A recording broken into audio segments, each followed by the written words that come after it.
So now that the final battle against All For One and Shigaraki is finally over and they're both gone for good, well, seemingly, there's been a time skip. It's been a couple months now since that battle took place, and I think we're in June because we're at UA's graduation. Because the third years are graduating now. Yeah, there's only 3 years within UA. And the big three that we've come to know, Mirio, Nejiri, and Tamaki, they're all graduating. Presumably going on to becoming pro heroes at this point. Even though they kind of always were, but now they're officially becoming pro heroes. And I'm sure they'll all be in the top 10 very soon if they're still doing that stuff. But of course, due to reconstruction and everything that's going on after the war, the graduation is kind of clunkily put together, but they're still getting through it. And everybody's there, all of the classes, even class 1A, which is actually now class 2A. Yeah, that's right. They finally have become second years, even though they kind of entered their second year during the final war, back a couple arcs ago, but now they are officially 2A, which is something we've been wondering when that was going to happen for the longest time because, the series is My Hero Academia and most of it comprised of them just in their freshman years. But anyway, Aizawa is still their homeroom teacher. Normally they would get a new teacher, but, considering the war and everything that's gone on, I guess it doesn't really matter. And Aizawa is now their homeroom teacher once again. Also, during this homeroom, we're finding out that Aoyama is straight up leaving UA. And it's because, he's the freaking traitor. He and his parents, collaborated with All For One to feed him intel about UA and Class 1A and all that stuff, which led to a lot of the significant moments in the series that's actually currently being revealed right now, or has been revealed recently in the anime for season 7 that's currently airing. I'm doing live reaction to that every week, so if you're interested, please subscribe for that. They usually come out Sunday for me. But anyway, Aoyama says that Aizawa and Tsukuuchi said that he could stay in UA, but he's taking it upon himself to leave. And I think this is good because, like I said, he's a freaking traitor.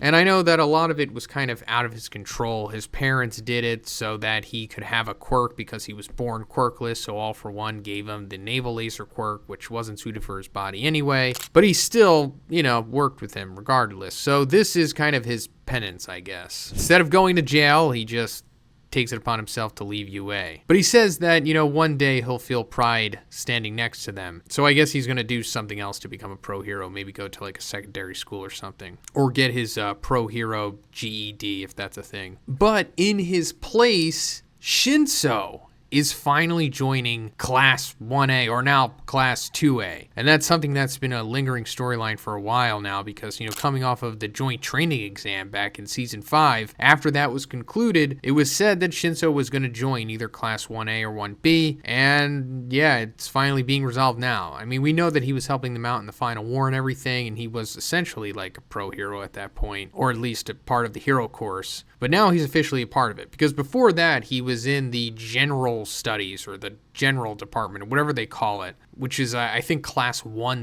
As they deemed that his quirk, wasn't good enough to be a hero, his mind control quirk, even though we eventually find out that it's, pretty incredible to be not just a villain, but also a hero. So now we have the new Class 2A. And aside from that, in this homeroom, we're also finding out that one of the third year students, Mawata Fuwa, who was previously a second year, she's now a third year, is going to be leading this team of the second and third years to help with construction, that's going on after the war and everything, because they need all the helping hands they can get to rebuild everything in a reasonable amount of time. And they're also going to be taking part in traveling the country to fight against aggravating crime, because that's still a thing. And I guess that's where this next final epilogue chapters are going to be headed. We might see Mawata Fuda leading Class 2A and 3A, or all of the classes, I guess, besides the first years, around the city to restore it, and big part here, fight against aggravating crime.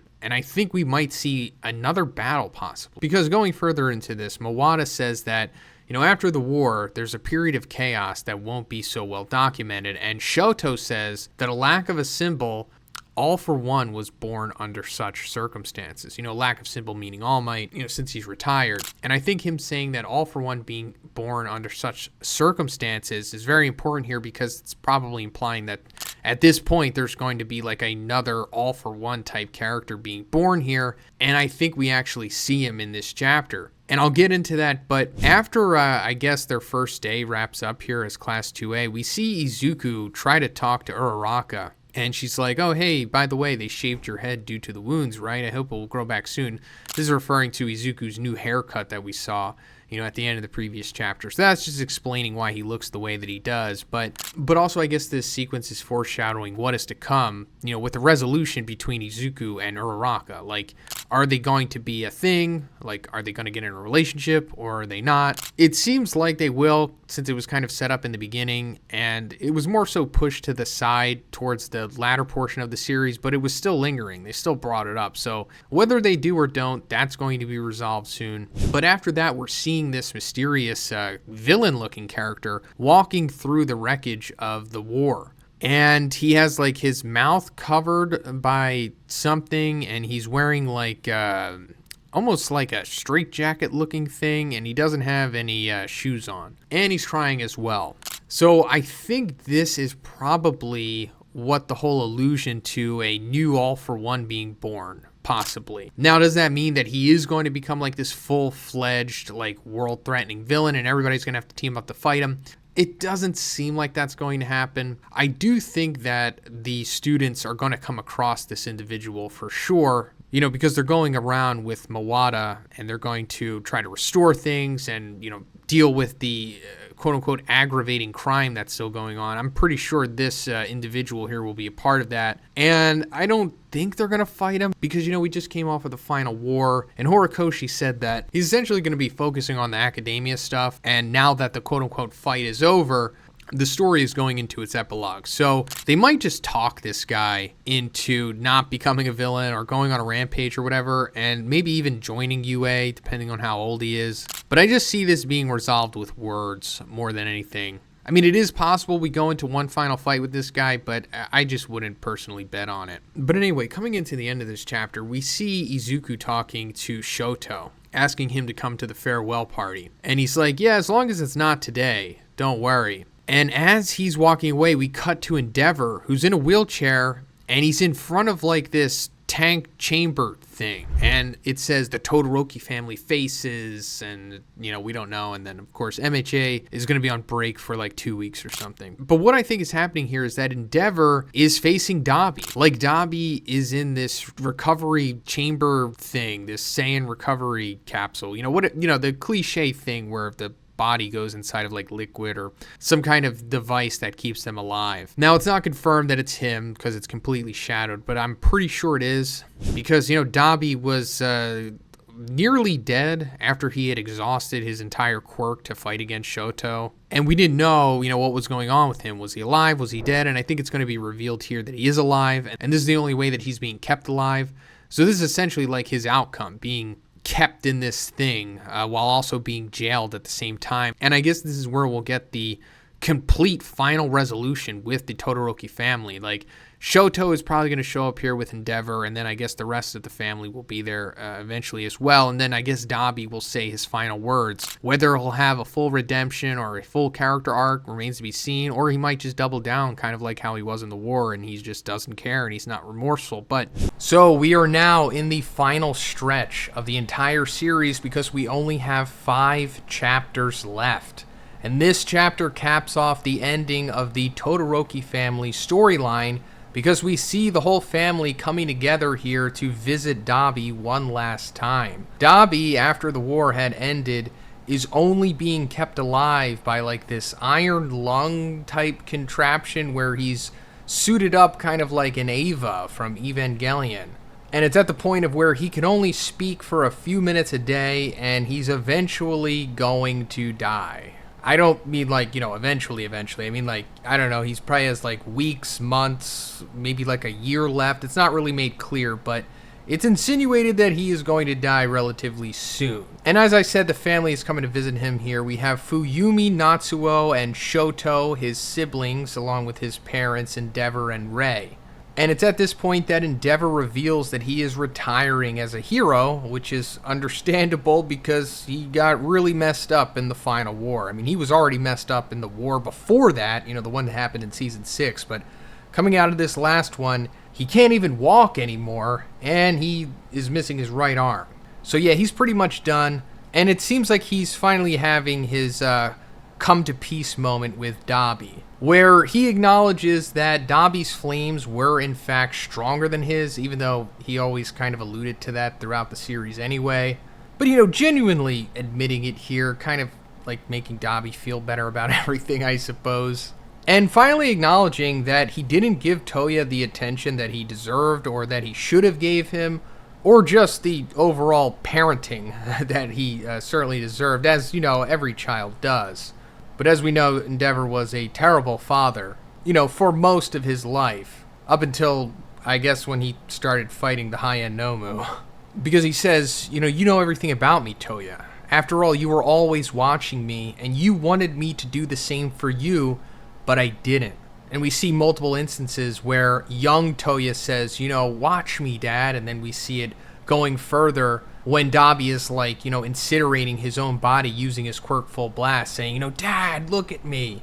And it all ultimately just boiled down to this moment, to where Endeavor says, I've watched your indictment video every single day, so from now on, I'll come every day, so let's talk. And I guess this is like Endeavor's final gesture to Toya/Dabi here. He's going to visit him every day, and they'll be able to talk, and they'll have some kind of closure and catharsis that was much needed for, Toya's entire life at this point. And I guess Endeavor will do this until Dabi ultimately dies. Before the rest of the family can really start talking to Dabi here, his heart rate kind of gets erratic, and the doctor's like, yeah, that's enough for today, you're going to have to come back tomorrow. But then Shoto's like, hey, can I just get one question in before we leave? And he's like, what's your favorite food? And surprisingly, Dabi answers genuinely. He's like, soba, cold noodles. And Shoto looks back and he's like, same here. And that kind of breaks the dam for Dabi and his emotional threshold here. And he remembers what Shoto told him as Shoto was defeating him, which actually just happened in the anime for Season 7. I actually just live reacted to that. You can check out my videos on the channel or in the playlist. I'll probably have it linked at the end of this video too. But he says, running in parallel but forever apart. No, we're going to mingle whether you like it or not. And it shows that, yeah, they are similar, even though they weren't really able to ever have that true sibling relationship. It just shows, what could have been. Like, imagine in the multiverse if Toya didn't grow up to become Dabi and he was actually, helpful and supportive with Shoto, and they both grew up together to become heroes. It would have been pretty incredible. And the sequence ultimately ends with Dabi saying, Shoto, sorry. And that's it. That's, I guess, the ending of Dabi's story arc and storyline in this series. I don't think we're going to see him again, but I guess it's at least nice that he is genuinely sorry here. And I guess that's all we could really ask of his story at this point. I mean, yes, he's unredeemable. He's mass murdered, cold-blooded, terrorist acts, whatever. But at least in the end, he was sorry and made Shoto and the rest of his family aware of it. That's all he can, I guess, do at this point. And then coming to the other wrap-up of the Todoroki family here, we see Natsuo, the other son, pretty much telling Endeavor that he's never going to see him again. This is the last time that he's going to see him, and that he's going to marry his girlfriend, but he doesn't even want to introduce her to Endeavor. There's not even going to be a wedding. And Endeavor's just like, yeah, I get it. I'm sorry. And I kind of like that. I like that Natsuo isn't just getting over it and he's just accepting it and oh, it's the end of the series, so everything's fine now. It's no, Natsuo's yeah, I'm not gonna get over this. I don't want to be associated with you ever again. I don't care how you try to redeem yourself or what you do. I'm just done. And as for Fuyumi, she essentially says that she's gonna get a job with one of her students' mother or something. I don't know why they can't just live off of Endeavor's trust fund, because in real life that's what would happen.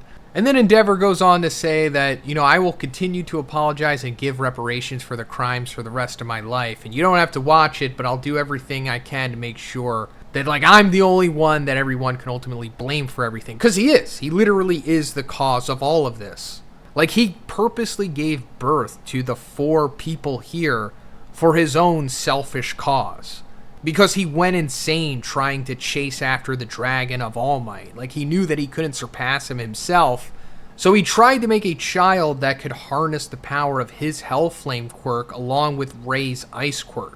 And he deemed the 3 of them failure until he got to Shoto. And because of that, it caused this whole big psychological break inside of the family and ruined multiple people's lives. Like, they're never going to be the same.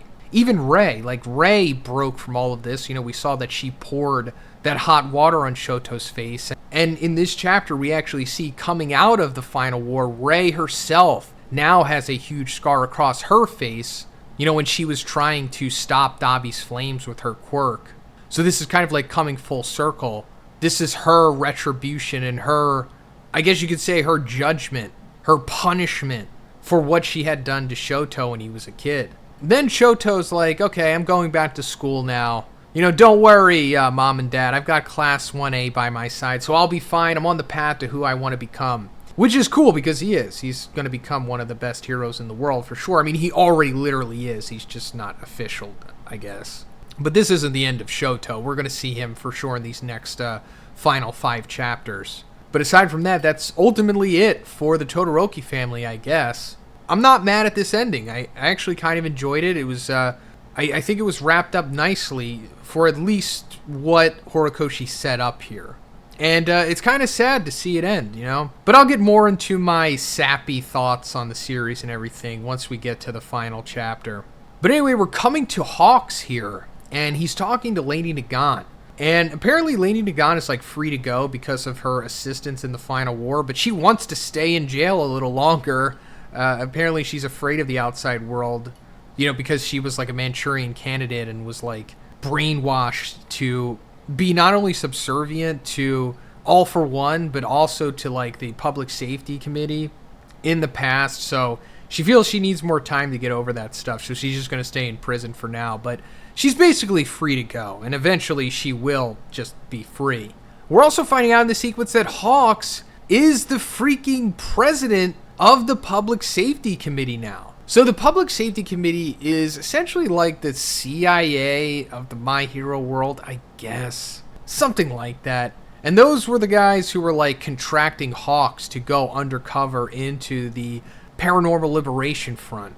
The original president was this Hillary Clinton looking character. I don't even know if we got a name on her. I think she was just referred to as Madam President. But she actually wound up getting killed by Twice when he made a clone of Redestro. And then that guy Mera, who was the organizer of the provisional license exam thing, the sleepy guy, he kind of took over as president in the interim. And we actually see Hawks talking to him in this panel here. So I guess we're going to go more into what Hawks' duties are as the new president. Also, it's revealed that Gentle and La Brava are free too, which is understandable because, they helped out majorly in the final war. La Brava did her hacking stuff and Gentle, saved UA from falling with his quirk. They ultimately always wanted to be heroes, but I don't think they're going to be able to become them. I think the best they're going to get here is just going free, which is good because they don't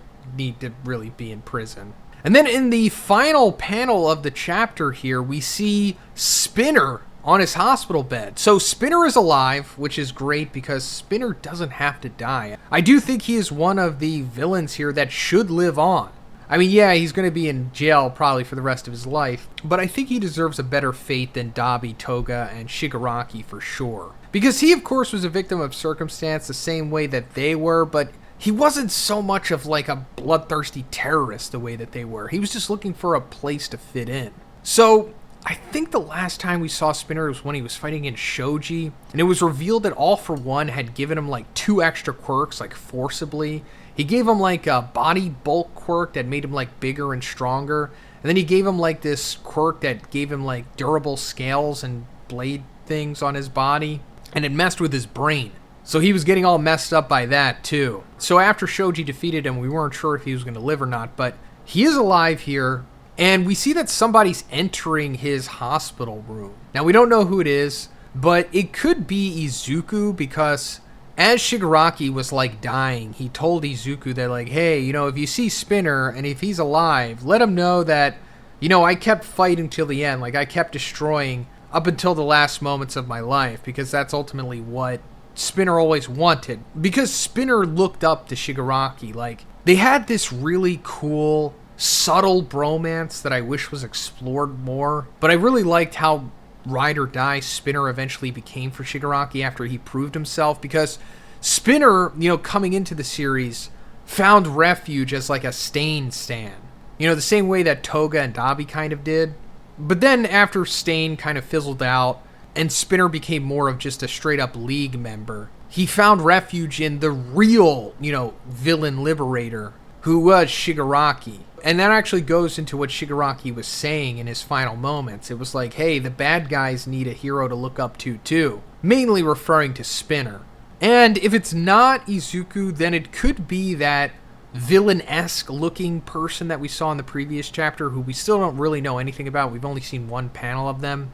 And that could possibly go into something else. So in this chapter, we're essentially seeing the end of 3 storylines. The end of Tomura Shigaraki's, the end of Spinner's, and the end of Overhaul's, which is surprising. But the opening of this chapter, we see people on the television like getting interviewed about Shigaraki and his legacy, essentially, and everybody's like, yeah, he was a terrible person, he was awful, he killed a bunch, destroyed even more. And it also eventually gets to the point of where they start revealing that he did have a tragic backstory, or a tragic past, as they say, because he started off innocent as Tenko Shimura, and then of course eventually becoming Shigaraki by being manipulated by All for One. And yeah, that doesn't really excuse what he did. I mean, even in real life, when we look at, villains, quote unquote, or people that do really bad things, and it's revealed, oh, they had a really crappy upbringing, or their parents were awful, or their situation was awful, we still don't forgive them. It's kind of like a tricky situation.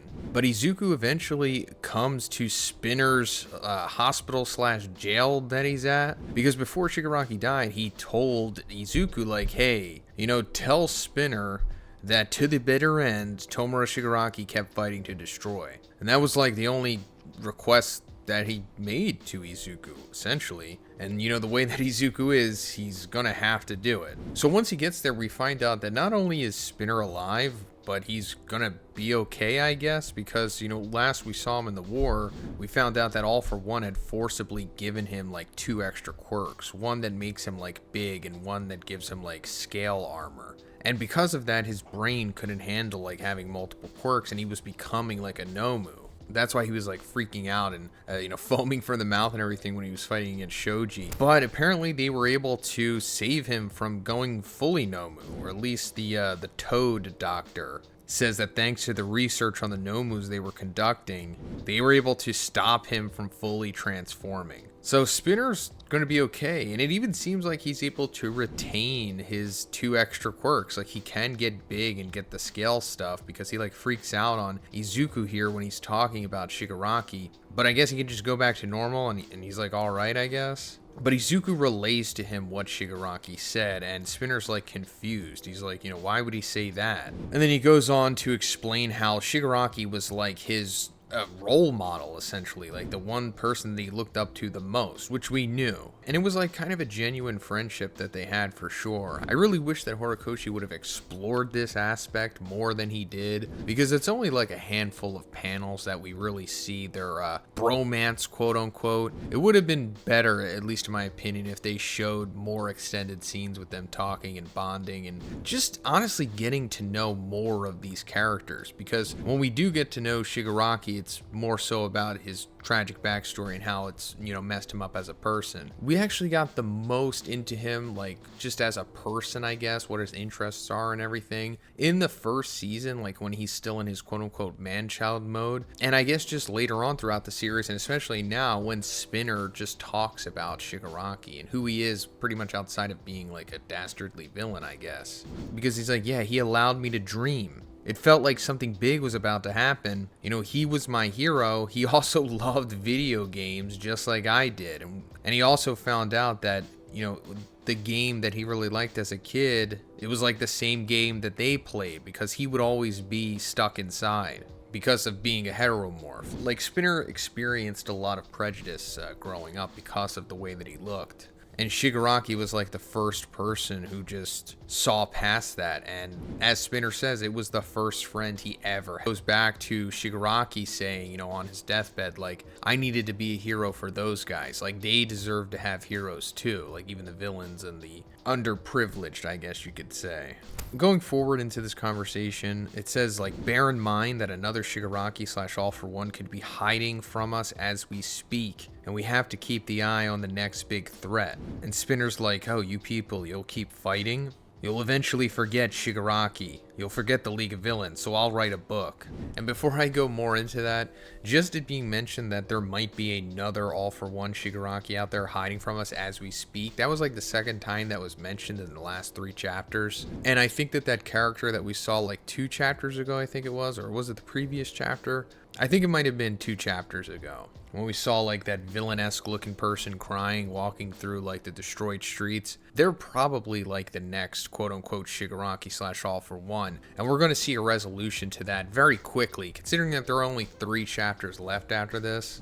But ending this sequence, Spinner essentially goes on to say that he's just going to be spreading the gospel of Shigaraki for the rest of his life. And Izuku says, hey, you should make it a comic, which I guess is like a callback to how everything started, with Yoichi and All for One like basing everything they've done off of comics, essentially. But after this, we see the resolution of Overhaul's storyline, where yes, he's still in prison, armless, and the Yakuza boss, who like raised Overhaul essentially, finally wakes up. We found out like in his arc that he did something to the Yakuza boss with his quirk to like put him in a coma, and he was kind of keeping him there as like a prisoner, I guess. But they woke him up somehow with support gear or something. I guess it was the doing of like Tsukauchi and All Might.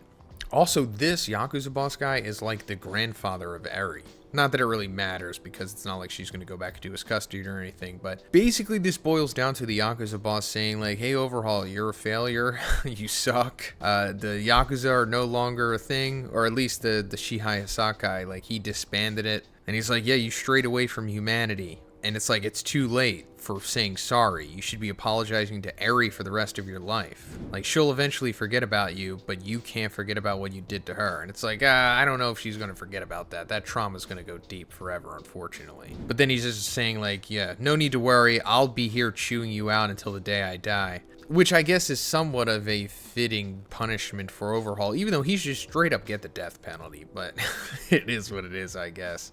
Also kind of paralleling to the fate that Endeavor and Dabi have, where they're going to be visiting each other until they die, or at least until Dabi dies, which I guess will be relatively soon. But yeah, that's the end of Overhaul. He's just in prison forever, and the Yakuza boss who he loves the most is just going to tell him that he's crappy until he dies. And then coming to the very end of the chapter, we see that the first years are entering UA, the new first years, considering, the class that we've been following. They've been class 1A and 1B for the entirety of the series up until like the last arc or so, where they're now officially second years. So now we have the new freshmen, the new first years. And since there's only 3 chapters left, I doubt we're really going to get too much into these characters, unfortunately, but there's so much potential for them. All these new characters and quirks and their own personalities and aesthetics and everything. I mean, I'm sure we'll see some of them, because we actually see some of the girls, at least, at the end of this chapter, and they're all like fangirling over Bakugo and Shoto, because they're essentially famous at this point, considering, the coverage that the final war had and their inclusions into those wars. Like, they won the war because of the big 3 here, like Shoto, Bakugo, and Izuku. If they didn't have them, then we would have lost for sure. I say we, the good guys. But yeah, I guess we're gonna get into some of the freshman stuff, and then we also need to find out what happened to Toga, whether she lived or died, and then we need to have the resolution between Izuku and Uraraka, and then we need to see Izuku's dad. When's that happen? So at this point, there are only 2 chapters left in the series, which is pretty crazy, but in this chapter, we see Izuku returning to UA after having like his final confrontation with Spinner, And he and the other Class 2A students are meeting with the new Class 1A students. Now, unfortunately, we're not really getting too good a look at them in this chapter, but they are here. We don't really know too much about them at all. We don't really know their names. We don't know their quirks. The best look we actually get is this new male student who has like rings on his fingers or something like that. I suppose it has something to do with his quirk, although of course it's, not really explained. Also, I like that this character was inspired by Izuku to become a hero due to how much coverage there's been on like the wars and the big events that have happened in the world, and how Izuku, happened to be a part of a lot of that stuff. So now we're seeing that Izuku is like inspiring the next generation the way that All Might inspired like multiple generations. Aside from that, we're just seeing them continue to go through school and having to go on certain little side mission things, while also having to deal with the repercussions, both like physically and mentally, from the war, where Izuku is still thinking about Spinner and Ochako is thinking about Toga, which we'll get into. But we come to like this little, like I said, side mission thing that they're doing with Best Jeanist and Edshot, and Bakugo's there and he's talking to Edshot and he's like, hey, are you ever going to return to normal? And Edshot's like kind of makes a joke about it, saying that he has like little hands now, but he also does say that he's going to become even better or something like that. I don't know if he's being serious, because he's in this little small state right now because he used like his ultimate secret ability to like thread himself down to spaghetti to heal Bakugo's heart and lungs that were, damaged against Shigaraki / All for One in the war, and bring him back to life. With the assistance of Bakugo's quirk, igniting it, but still, he gave his life essentially to save Bakugo, and that's what we thought at that point. We thought he was going to die, but then it was revealed that he's like this little thing, this Pokemon now. And it's like, I really hope that he doesn't have to stay this way, because that sucks. Just kill him. Don't make him suffer in this state for the rest of his life, unless there's some way that he can recover, possibly. I'm not really sure if he can go in reverse, like if he can just spaghettify himself into like a cadaver or something and then like puppet the body. I don't know. Maybe that's a little too complex for what he's able to do, but I don't know. Maybe they'll give him like a robot or a synthetic body, something. But aside from that, not too much else really happens in this chapter. We're seeing like some of the civilians being grateful of their actions in this little side quest here. But other than that, it seems like it, I don't know, just didn't fulfill enough. Because coming into the end here, we're seeing that Uraraka is still conflicted over what had happened with Toga. And the way she's reacting here, especially with her crying so much, I think it's leading us to believe that Toga died. Like, she didn't survive, because at the end of the war, especially the end of her fight with Uraraka, she like gave her blood as like a transfusion to Uraraka to save her. So I guess she just gave too much blood, and she eventually just died from that, saving Uraraka in the process. And another thing about that sequence that's being revealed here is that the helicopter news coverage of the event like conveniently missed that part. Like something happened with the camera and it wasn't able to catch the ending of their fight. So no one will ever know, aside from Uraraka essentially, that Toga gave her life to save Uraraka at the end. Also, on top of Toga being such a conflicted character, she was born with mental health issues as a side effect of her quirk, I suppose, or at least that's the implication, and she had no support from that. Like, her family demonized her, and it just further led her into, giving in and taking life for the sake of using her quirk, essentially, which, ultimately led her to the path of becoming Toga of the League of Villains. And throughout her fights and interactions with Uraraka, that became very clear to her, and all she wanted to do was really just help her at the end, not, kill her or whatever. Because she, I guess, saw that she was somewhat of a hero deep down inside. Like, I'm sure if Toga was brought up in a better environment and given proper facilities, she could have easily became a hero instead of a villain, I guess. And it's possible that that's like the parallel that Horikoshi was trying to get across with these two, because we do see that when Toga uses Uraraka's quirk back in the Villain Academia arc, she showed how easy it is to kill with that quirk, and you would never think Uraraka would do that to somebody because, she's such a good hero.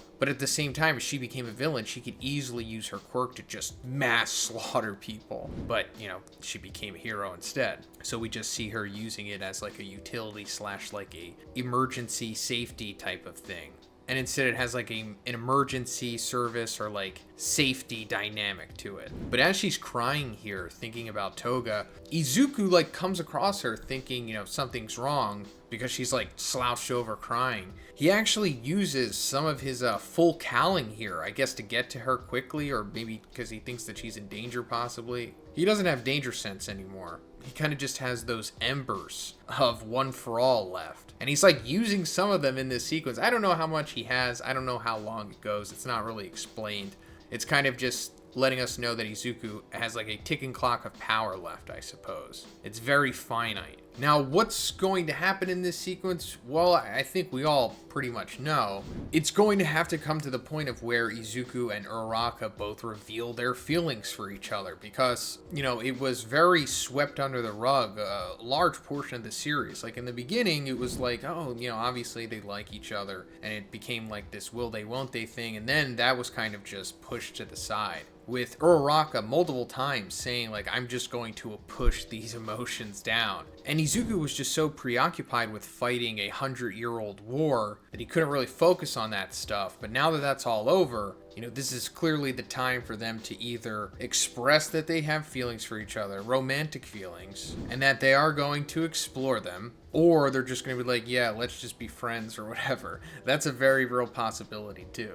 And it makes sense that that would, happen in the penultimate chapter of the series. And then aside from that, I guess they'll talk about the League of Villains as well, possibly. And then we might get one other update in the next chapter, but there's still a few things that need to be explored, like, the remaining character arcs or just character outcomes of pretty much everyone. We need to meet Izuku's dad still, and there's still that lingering, like, villain type guy with the bandages on his face or whatever that we saw a couple chapters back. Unless that just it goes nowhere and we weren't supposed to be interested in that, but yeah, that's pretty much it for this one, guys. Let me know what you think about this chapter in the comments. What do you think still needs to happen in these last two chapters? Also, depending on like how long the final chapter is, I think they get to go over the limit, right? So maybe it's going to be like a 25-page chapter or something like that. Because, like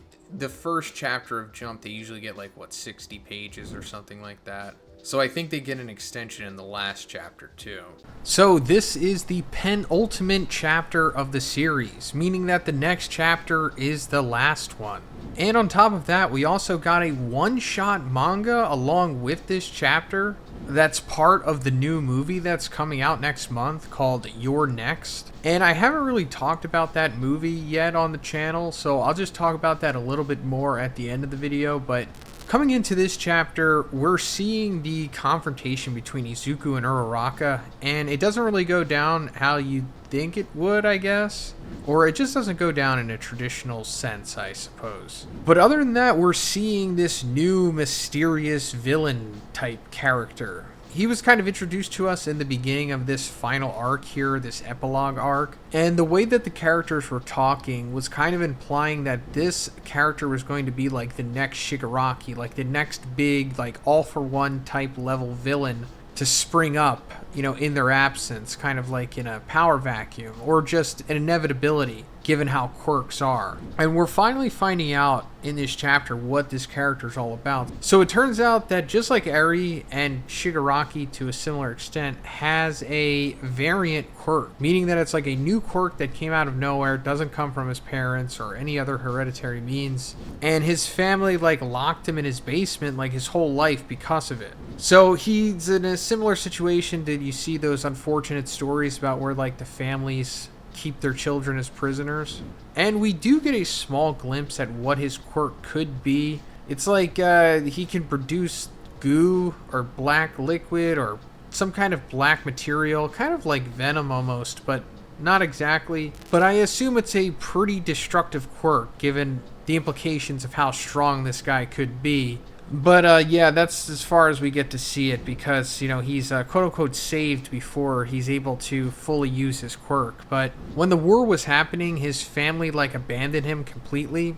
and an explosion from the war like hit his house and destroyed the part that he was locked in, so he was able to leave. And that's what we saw at the beginning of this arc a couple chapters ago. And as he's like going down the street, he's like confused as to why people are smiling and helping out, seeing like the other students and whatnot helping with the cleanup of the post-war in the city. And it eventually gets to this point where this lady sees the new villain-esque boy and reaches out for him. And it's this gesture that essentially saves this guy, or this kid. Because this lady was also the same one that rejected little Shigaraki back after he had accidentally killed his family. Which, ultimately led to him being taken under the wing by All for One. Although it was going to happen anyway, since it was part of his plan. It's just trying to show that this old lady has now come full circle in preventing the next big evil villain to come out by actually taking a stand and trying to help.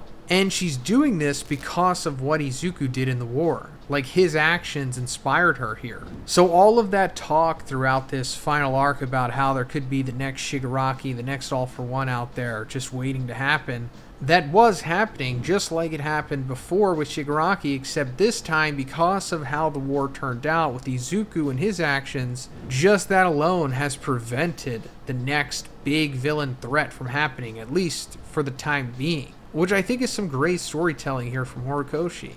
I knew that there wasn't going to be some big grand fight with this guy, but I think it's just cool how Izuku passively took care of this big situation.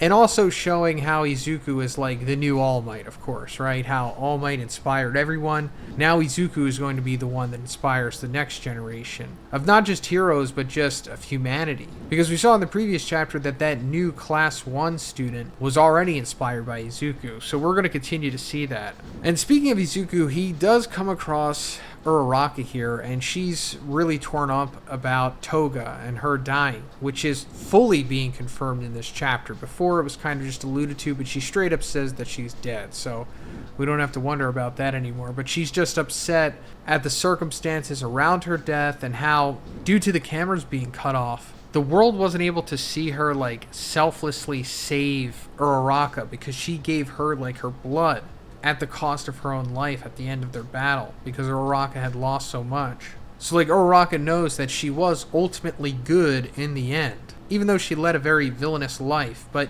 she's also upset about that as well. She's like, what if I had met her when she was a kid?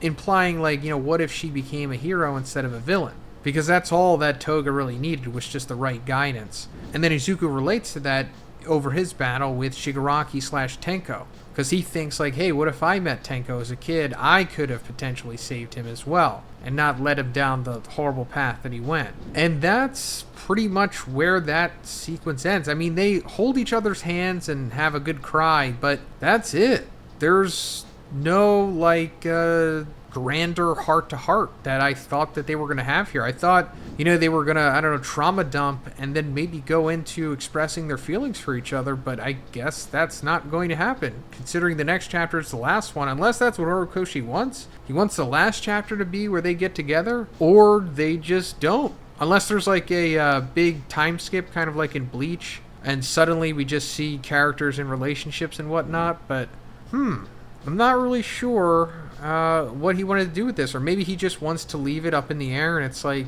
yeah, maybe they will, maybe they won't, but you won't know. Which is interesting, because I honestly don't know what he plans on doing if he doesn't, resolve this whole will they, won't they in the next chapter. But yeah, that's the end of that chapter, and your guess is as good as mine as to what Horikoshi is going to be able to fit in the final chapter, because there's a lot that needs to be resolved, and I guarantee that not all of it is. So I just hope he's able to give us enough, but we'll see what happens. Other than that, like I said, we got this one-shot manga that came out with the new chapter, and it's basically just going over, I guess, what is leading to the beginning of the movie? The new Your Next movie. It's like the students going out and I guess trying to help with the reconstruction of things after the first war, right? I'm pretty sure this is happening before the final war of the series. And they suddenly get attacked by like these new heteromorphic looking villains, to which they take care of easily, and then the sequence kind of just ends with the new villains like looking at this video of All Might pointing to Izuku after he defeated All For One. And the name of this new villain is Dark Might, and he looks like All Might, but he wears like this leather mask that kind of looks like Mankind from WWF, but also kind of looks like Spandam from One Piece. And as for the synopsis of the movie, it's apparently taking place after the Paranormal Liberation War, where Deku and his classmates join together to stop a mysterious giant fortress and a man who resembles the former symbol of peace. And I watched the trailer, and that's pretty much what I can take away from it. I don't know why he looks like All Might, but All Might has something to do with this movie more so than this Dark Might guy just looking. Alright, so this is the final chapter of My Hero Academia, and in it there's a time skip of about 8 years where Izuku eventually goes on to become a teacher in UA, but he's also straight up quirkless. Like the final remaining embers that he had from One For All dissipated completely, and now he's just like a regular person again. Which makes sense because, you know, the story is coming full circle and bookending on Izuku starting off quirkless and then ending quirkless. Same thing with All Might. All Might was born quirkless just like Izuku, and he finished off his career quirkless as well. They kind of just took the One For All quirk, buffed it up, got it to the point of where it was strong enough to defeat All For One, and then it just went away. And they were done their job. Other than that, we see like a few resolutions to other lingering storylines and other minor character developments throughout this chapter. Like for example, Uraraka winds up opening up like this quirk counseling project to help others with like conflicting quirks or mental health issues from their quirks or whatever. This is inspired by her fight and story with Toga, of course. And aside from that, it seems like all of the heroes from Class 1A and some from Class 1B all become big successful heroes. Like most of them probably in the top 10. I'm not really sure how the Billboard rankings are working right now because they like revamped them in the previous chapter to include not just like quote unquote superheroes, but people who contribute to hero stuff as well. But it's kind of implied that most of them are in the top rankings, and a lot of them are like straight up just famous, like Tokoyami for example. I mean, most of these characters probably would be famous anyway considering their contributions in the final war, but still. There's also this very short storyline in the chapter featuring like this new kid by the name of Dai who has like this bizarre quirk where he can like manifest plates from his hair. He wants to become a hero and he's unsure if he'll be able to, you know, given how weird his quirk is, but Izuku ensures him that, you know, you definitely can become a hero with that, which is also coming full circle to All Might telling him that he can be a hero in the beginning of the series. Well, kind of. At first he told him no, but then he gave him One For All. We also don't get any relationship resolutions as far as I'm aware. Like, we never find out if any of the students get together. Namely, like Izuku and Uraraka, like nothing is really made of anything. It's interesting.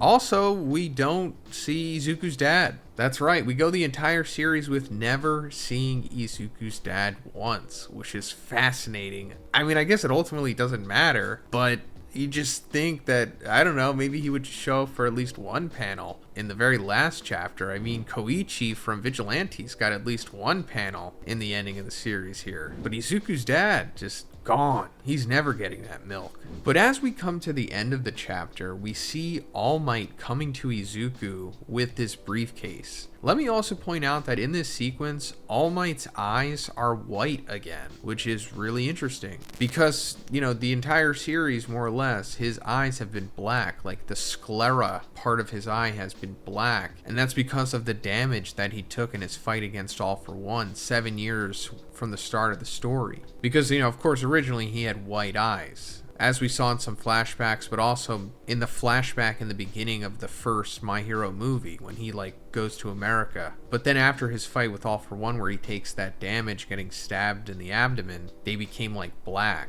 And now, for some reason, 8 years after the final war, his eyes are white again. Maybe there was some kind of advance in technology or medicine, or he just got better over time or something because All For One is finally dead. Not really sure, but I thought it was a nice little touch here at the end. But anyway, like I said, All Might has this briefcase and he gives it to Izuku. And he's like, you pretty much deserve this. Like, don't worry about it. And the implication here is that it's like a suit, like a robotic suit, like what All Might used against All for One in the final war. Like Armored All Might, I think that was the name of it. I think he gave him like Armored Deku maybe. Because he also said that his friend from America helped him make it. And he's talking about David Shield here, also from the first movie. He was like that support item inventor genius guy that All Might met when he went to America. But he winds up going to jail at like the end of the movie. Spoilers. So I guess he got out and helped make Izuku's Armored Deku. Also, speaking of David Shield, we actually see people meeting his daughter Melissa in this chapter. It's actually apparently Endeavor who meets her. So I don't know why they don't just mention David Shield by name and just show like a picture of him so then we would remember him from the movie. It's just weird how they play out with that movie tie-in stuff. But going into the very final panel of this chapter, we see all of the Class 1A students, I guess as adults, in like their prime outfits and style and everything. And it says, this is the story of how we will continue to reach out. And we see Izuku like with this cool looking armor suit thing. And I guess that's what he was given by All Might. Now, I also want to go over all of Class 1A's like prime outfits here. But given that there's 21 of them, I'm going to have to make another video about this. So I'll probably put that up next week. But I mainly just want to talk about Izuku's here because it looks great. Like, I hope that we get more art of this, like from all angles. It also makes me wonder, like, how powerful does this make Izuku? Does it make him as powerful as, like, All Might was? I mean, he's probably even more powerful than that. Because All Might says that technology evolves just like quirks, and that the data from Izuku's fight with the All for One 8 years ago opened up many possibilities. So yeah, that's 8 years of technological advancement with David Shield working on it. Izuku's probably extremely powerful. He's probably like, I don't know, 40 or 50% of full Kaling maybe, which still puts him around the top of the class, if not the top, considering how strong Bakugo is at this point, which we have no idea, but obviously he's stronger than he was. So that's pretty cool. Izuku kind of gets to have his cake and eat it. Like, he lost One for All, but he gets a suit that makes him reasonably powerful, like way stronger than most people in the world at this point, or most strong beings, I would say. And yeah, that is the end of My Hero Academia. It's a pretty interesting feeling seeing the ending here, because I've been covering this series for over 5 years at this point. It's like grown with me. Like, when I first started covering this, Izuku was fighting Shinso in the joint training arc. Like, that's what was happening in the story. And it's bittersweet to see it come to an end, of course, because, you know, you don't want it to end, but I'm happy to see it end because it seems like Horikoshi is tired. Like, this whole ending, despite him dragging it out an extra couple chapters, what do we get, like 8 or 7 chapters or something? It still felt rushed. Like, even this final chapter feels rushed. Like, I feel like there's so much more that could have been shown, so many more resolutions and just extra character time together. But, you know, like I said, he's probably tired and he's just ready to end it, which I understand completely. He has been doing this for over 10 years now.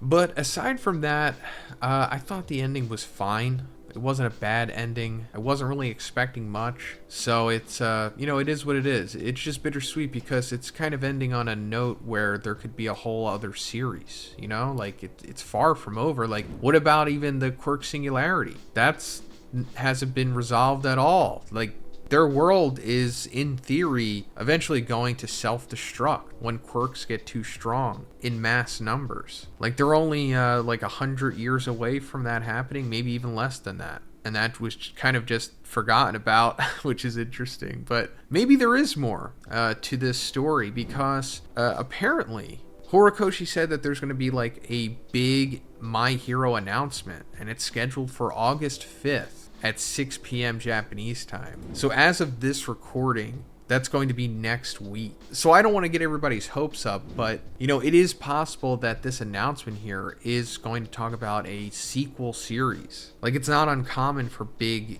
series to have that. Like we saw it with Naruto. So it's possible that this might get like a sequel series similar to Boruto, but Horikoshi isn't like actively illustrating it. Maybe he just gives the notes on it and somebody else illustrates it. Because there's that other My Hero series called Team Up Missions, where that's essentially what he does. So he can just have that person just make the sequel series. But, we'll see what happens. But that's pretty much it for this one, guys. I want to thank everyone who has stuck with me for as long as you have with My Hero coverage. I really appreciate it. And, we will go on to a new series after this. I'm going to make a follow-up video as to the next series that I'm probably going to be covering to replace My Hero. So look out for that. And, yeah, have a great day, guys. See you in the next one.